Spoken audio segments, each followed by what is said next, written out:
الحمد للہ رب العالمین والعاقبۃ للمتقین والصلاة والسلام علی سید الانبیاء والمرسلین قال اللہ تعالی وتبارک فی القرآن المجید والفرقان الحمید بسم اللہ الرحمن الرحیم وانتم العالون ان کنتم مؤمنین صدق اللہ مولانا العظیم وصدق رسولہ النبی الکریم الرؤوف الرحیم اللہم نور قلوبنا بالقرآن وزین اخلاقنا بالقرآن وادخلنا الجنۃ بالقرآن ونجنا من النار بالقرآن قال اللہ تعالی وتبارک فی شان حبیبہ مخبرا وآمرا ان اللہ وملائکتہ یصلون علی النبی یا ایہا الذین آمنوا صلوا علیہ وسلموا تسلیما الصلاۃ والسلام علیک یا رسول اللہ وعلی آلک واصحابک یا حبیب اللہ الصلاۃ والسلام علیک یا رسول اللہ وعلی آلک واصحابک یا حبیب اللہ ز مہجوری برآمد جان عالم تراحم یا نبی اللہ تراحم ناخر رحمت للعالمینی ز محروماں چرا فارغ نشینی بروں آور سرز برد یمانی کہ روئے تست صبح زندگانی عدیم طائف نالین پاکن شراک از رشتہ جہاں ماکن چے باشد گر کنی سوئم نگاہے ہمیشہ گر نہ باشد گاہے گاہے نگاہے یا رسول اللہ نگاہے پیا پہ گر نہ باشد گاہے گاہے صد ہزاراں جبریل اندر بشر بہر حق سوئے غریباں یک نظر یا رسول اللہ انظر حالنا یا حبیب اللہ اسمع قالنا اننی فی بحر غم مغرق خذ یدی ساحلنا اشکالنا یا صاحب الجمال و یا سید البشر من وجهک المنیر لقد نور القمر لا يمکن الثناء کما کان حقہ بعد از خدا بزرگ توئی قصہ مختصر تمام حمد و ثنا تعریف و توصیف اللہ جل مجدہ الکریم کی ذات بابرکات کے لیے جو خالق کائنات بھی ہے اور مال کے شاشجہات بھی اللہ جل وعلا کی حمد و ثنا کے بعد حضور نبی اکرم شفیع امم رسول محتشم نبی مکرم اللہ کے پیارے امت کے سہارے رب کے محبوب دانائے غیوب مالک رقاب امم فخر عرب و عجم والی کون و مکان سیاہ لا مکان سید انس و جاں سرور لالا رخاں نیر تاباں سر نشین مہوشاں ماہ خوباں شہنشاہ حسینہ تتمہ دوراں سر خیل زہرہ جمالاں جلوہ صبح ازل نور ذات لم یزل باعث تکوین عالم فخر آدم و بنی آدم نیر بطحا رازدار ما اوہا شاہد ما طغا صاحب علم نشرہ معصوم آمنہ احمد مجتبی حضرت محمد مصطفیٰ صلی اللہ علیہ وسلم کے حضور ناز میں اپنی عقیدتوں ارادتوں اور محبتوں کا خراج پیش کرنے کے بعد معزز محترم محتشم سامعین السلام علیکم ورحمۃ اللہ وبرکاتہ۔ قرآن مجید سے جو کلمات میں نے آپ کے سامنے تلاوت کیے ہیں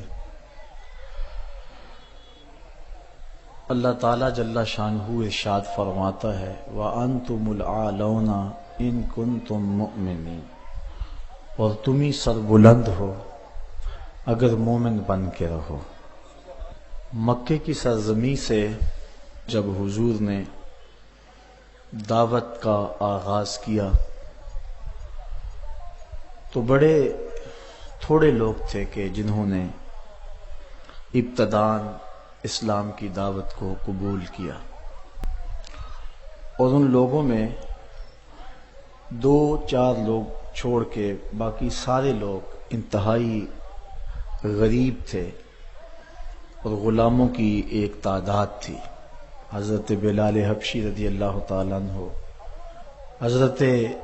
زنیرہ اور حضرت عمار ابن یاسر رضی اللہ تعالیٰ عنہ کا خاندان، یہ وہ لوگ تھے کہ جنہوں نے اس دعوت کو قبول کیا اور پھر عزیمت کی داستان رقم کی۔ 13 سال کی مسلسل تگ و تاز کے بعد جب یہ قافلہ سخت جاں یہاں سے رخصت ہو کے مدینے پہنچا تو اللہ نے ان کے سینوں میں، اہل مدینہ کے دلوں میں ایمان کی شمع روشن کی تو مسلمانوں کی ایک معقول تعداد بن گئی۔ اسلام اور کفر کا پہلا معرکہ جو بدر کے مقام پہ ہوا، اس میں مسلمانوں کی تعداد 313 تھی۔ یہ تعداد کفار کے مقابلے میں بہت تھوڑی تھی، کیونکہ وہ 1000 کا لشکر لے کر کے آئے تھے، اور یہ جو 313 تھے یہ بھی مسلح نہیں تھے سارے۔ 2 گھوڑے تھے ان کے پاس، 6 زرہیں تھیں اور 8 تلواریں تھیں، 70 اونٹ تھے اور باری باری سوار ہوتے تھے۔ اور میں نے پڑھا ہے کہ وہ تلواریں بھی سلامت نہیں تھیں، کسی کا دستہ ٹوٹا ہوا تھا، کسی کی نوک ٹوٹی ہوئی تھی،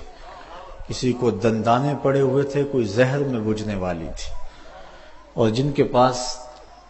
تلواریں نہیں تھی انہوں نے مدینے سے نکلتے ہوئے کھجوروں کی شاخیں توڑ لی۔ یہ اللہ کے مجاہد تھے، چلے تھے جنگ کرنے کو۔ یہودی اور عیسائی اپنی دکانوں پہ بیٹھ کے مسلمانوں کے اس گزرتے ہوئے قافلے کو دیکھ کر کے کہنے لگے، مسلمانوں تمہارے پاس تو آلات حرب و ضرب ہیں نہیں، کس بل بوتے پہ جا رہے ہو؟ کون سا اسلحہ ہے تمہارے پاس؟ جنگیں تو اسلحے سے لڑی جاتی ہیں، اسلحہ تمہارے پاس ہے ہی نہیں۔ تو مسلمانوں نے جو جواب دیا اس کو مورخ اسلام حفیظ جلندری نے اپنے شاہ نامے میں لکھا۔ حضور بھی چادر رحمت اوڑے اوڑے آگے جا رہے تھے، انہوں نے اشارہ کیا حضور کی طرف اور کہا، نہ تیغ و تیر پر تکیہ، نہ خنجر پر، نہ بھالے پر، بھروسہ ہے تو اس سادی سی کالی کملی والے پر۔ 16 رمضان کو یہ قافلہ بدر کے مقام پہ عمیر کی نظروں سے گزر رہا تھا، اور اس نے ابو جہل کو جا کے رپورٹ دی کہ وہ 3 اونٹ کھانے والے لوگ ہیں، یعنی 300 سے اوپر یا کچھ نیچے ہیں۔ اور عمیر نے کہا کہ میں وادیاں اور ٹیلے بھی دیکھ آیا ہوں، پیچھے کمک بھی نہیں ہے، آلات حرب و ضرب بھی تھوڑے ہیں۔ ابو جہل پہلے بڑا متکبر تھا، سرکشی تمرد اس کا اور بڑھ جاتا ہے۔ صنادید قریش کو بلا کے کہتا ہے، میں پہلے ہی کہتا تھا نا کہ 360 خداؤں کے ساتھ ایک خدا کا مقابلہ ہی کیا ہے، اب دیکھ لو کتنی تعداد ہے، اور ان کے پاس کھانے کے لیے بھی کچھ نہیں ہے۔ صبح لڑائی لڑوئی کوئی نہیں ہونی، رسیاں اکٹھی کرو، انہیں پکڑیں گے، اونٹوں سے باندھیں گے، جکڑیں گے اور لے جائیں گے مکے میں، دنیا کو ان کا تماشا دکھایا کریں گے۔ یہ ایک نیا دین لے کے آئے تھے۔ رعونت بھرے جب اس نے یہ جملے کہے تو عمیر جو اپنی آنکھوں سے مسلمانوں کو دیکھ کر کے آیا تھا، اس نے کہا میری ایک بات بھی سن لو۔ اس نے کہا کہ اے قریش کے سردارو، تم یہ مشاورت کر رہے ہو کہ رسیاں اکٹھی کرو، صبح لڑائی نہیں ہونی، ان کو پکڑیں گے اور جکڑیں گے، لیکن میں تمہیں مشورہ یہ دیتا ہوں کہ رات کی تاریکی میں بھاگ سکتے ہو تو بھاگ جاؤ۔ اس قوم سے لڑنا تمہارے بس کا روگ نہیں ہے جو مرنے کے لیے آئی ہے۔ اب سنیے لفظ عمیر کے جو ابن حشام نے لکھے ہیں۔ اس نے کہا وَلَٰكِنْ رَأَيْتُ يَا مَعْشَرَ قُرَيْشٍ المنایا تحمل البلایا،